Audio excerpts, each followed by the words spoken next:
Subscribe to Grammar Guru and click the bell icon to keep yourself updated on the latest videos. आज की इस video में हम बात करने वाले हैं चौथे प्रेजेंट के यानी सबसे आखिरी मगर बहुत इम्पोर्टेंट टेंस की, और वो है प्रेजेंट परफेक्ट प्रोग्रेसिव टेंस, जिसको दूसरे लफ्ज़ों में कहा जाता है प्रेजेंट परफेक्ट कंटिन्यूअस टेंस, जो कि अपने अंदर एक अपनी अहमियत रखता है। ये जो टेंस है ये बताता है कि something happened in the past and still continues in the present with the length of time। कोई काम पहले स्टार्ट हुआ हो, हैपन यानी स्टार्ट हुआ हो और वो अब तक चल रहा हो, तो उसको हम कहते हैं प्रेजेंट परफेक्ट कंटिन्यूअस, यानी जिसका कनेक्शन अभी भी हो लेकिन काम भी कंटिन्यू हो।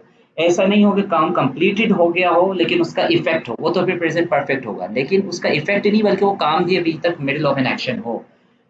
बिल्कुल इस तरह से जैसे मैंने अपना लेक्चर आज की आपने ये वीडियो स्टार्ट तो कर दी है लेकिन अभी तक आपने इस वीडियो को अभी भी देख रहे हैं।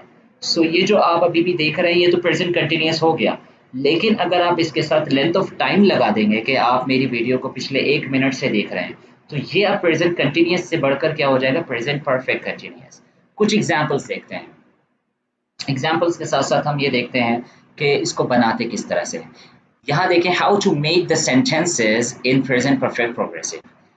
यहाँ देखें पहली एग्जांपल मैंने दी है आपको अफर्मेटिव सेंटेंस की, जो कि आपको ये बता रहा है it has been raining since morning. अगर अभी बारिश हो रही होती, सिर्फ हम ये बताना चाह रहे हैं कि अभी बारिश हो रही है, तो वो तो प्रेजेंट कंटिन्यूअस में बनेगा, यानी इट इज़ रेनिंग। लेकिन जहाँ हमने लेंथ ऑफ टाइम बताया कि कब से हो रही है, सुबह से हो रही है, फिर हम बोलेंगे it has been raining since morning. दूसरे सेंटेंस देखें, नेगेटिव में सिर्फ नॉट आ जाएगा और पूरा सेंटेंस देखें, इसका मतलब ये है कि Pakistan has not been exporting mangoes for the last 3 years। ये जैसा सेंटेंस है, वैसे तो मैंगोज एक्सपोर्ट हो रहे हैं पाकिस्तान से। एक सेंटेंस बनाया कि पाकिस्तान से मैंगोज जो है एक्सपोर्ट नहीं हो रहे पिछले 3 सालों से। इंटरोगेटिव सेंटेंस में वही हेल्पिंग वर्ब हैव या हैज़ है जो पहले आ जाएगा, has he been attending the classes on time, right. फिर एना और सारा की बात है तो हैव आ जाएगा, क्योंकि प्लूरल सब्जेक्ट्स के साथ हैव यूज होता है, जैसा कि मैंने आपको प्रेजेंट परफेक्ट में भी बताया। Have Anna and Sara been working the whole day. Fifth example देखें, ये हाउ लॉन्ग से सेंटेंसेस, यानी जब आप किसी को ये पूछें आप कितने अरसे से ये कर रहे हो, कितने अरसे से इंग्लिश सीख रहे हो, कितने अरसे से वो जॉब कर रहे हो, कितने अरसे से पढ़ा रहे हो, ये सब हाउ लॉन्ग में बनते हैं और ये प्रेजेंट परफेक्ट कंटिन्यूअस टेंस में बनेंगे। जैसा कि आपको पता है हाउ लॉन्ग एक क्वेश्चन वर्ड है, क्वेश्चन फ्रेज है, ये पहले आ जाएगा, फिर हैव आएगा एज हेल्पिंग वर्ब, फिर सब्जेक्ट, फिर बीन, और फिर उसके बाद वर्ब की आईएनजी फॉर्म, जिस तरह का स्ट्रक्चर है। How long have you been learning English language, ये डब्ल्यूएच इंटरोगेटिव हो गया। और अगर मैं ये थर्ड पर्सन सिंगुलर के साथ बोलता तो how long has she been working. मजीद आगे बात करते हैं, अफर्मेटिव सेंटेंसेस को समझते हैं।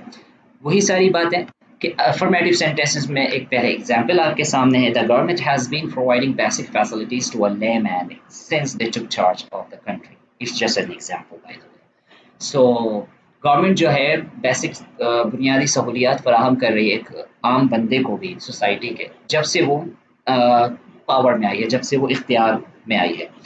नोट यहाँ पर है और यहाँ पे वही बताया गया है कि आई वी यू दे और प्लूरल सब्जेक्ट्स, यानी कि जितने भी first person second person third person हैं प्लूरल में, और भले सिंगुलर में हो फर्स्ट पर्सन सेकंड पर्सन और प्लूरल में हो थर्ड पर्सन, तो उसके साथ have been plus word ING form आएगी। लेकिन अगर थर्ड पर्सन सिंगुलर हो गया तो फिर उसके साथ आएगा has been plus words ING form, जैसा कि मैंने आपको प्रेजेंट परफेक्ट के लेक्चर में भी बताया था। Examples, he has been studying here since 2020. We have been meeting each other for a year. Sarah has been living in the suburbs since last year. Virat Kohli has been playing in a national cricket since 2008. I guess since 2008. I'm not sure. Negative sentences में बिल्कुल वही चीज़ है, negative में not आ जाएगा have been और has been के दरमियान, बिल्कुल इस तरह आप यहाँ देख सकते हैं, जस्ट लाइक दैट, ठीक है। और इसकी एग्जांपल्स बिल्कुल वही सारी चीज़ें देख लें, वही एग्जांपल्स को मैंने यहाँ पर नेगेटिव बनाने की कोशिश की है, सब में नॉट आ गया है। अब जब हम इंटरोगेटिव की बात करते हैं तो इंटरोगेटिव में यहाँ आप देखें, अगर थर्ड पर्सन सिंगुलर सब्जेक्ट था तो उससे पहले हमने हैज़ लेकर आए, फिर थर्ड पर्सन सिंगुलर सब्जेक्ट को रखा, फिर बीन और फिर वर्ब की आईएनजी फॉर्म। क्या वो 2020 से यहाँ पर पढ़ रहा है, तालीम हासिल कर रहा है? Have we not been meeting each other for a year, क्या आप दोनों, क्या हम एक दूसरे से मुलाकात 1 साल से नहीं कर रहे? Has Sarah not been living in the suburb for a long time? क्या वो लंबे अरसे से सब अर्बन एरियाज में नहीं रह रही? सारा की बात हो रही। Has Virat Kohli been playing international cricket since 2008? क्या 2008 से Virat Kohli English sorry cricket खेल रहा है? How long have you been living in India? आप कब से इंडिया में रह रहे हैं? How long has she been working in Mumbai? वो कब से मुंबई में काम कर रही है? सो ये इंटरोगेटिव सेंटेंसेस हैं प्रेजेंट परफेक्ट कंटिन्यूअस के। बहुत ही आसान टेंस है इसको समझने के लिए। आने वाली वीडियो में मैं आपको ये बताऊंगा कि प्रेजेंट परफेक्ट प्रोग्रेसिव और प्रेजेंट परफेक्ट सिंपल में क्या फ़र्क होता है। लेकिन जाते-जाते मैं आपको सिंस और फॉर का फ़र्क बताता चलूँ कि सिंस यूज़ करते हैं हम लेंथ ऑफ टाइम शो करने के लिए, वो लेंथ ऑफ टाइम जहाँ पर एक फिक्स टाइम की बात हो रही हो, स्टार्टिंग पॉइंट की बात हो रही हो। जैसे since 2009, since Monday, since morning, जो चेंजेबल नहीं होते। लेकिन जो चेंजेबल हों जिनको हम ड्यूरेशन में कैलकुलेट करके काउंट करके बताएं, जैसे for 10 years, for 2 hours, for 3 weeks, for 2 months, तो वहाँ पे फॉर लगेगा।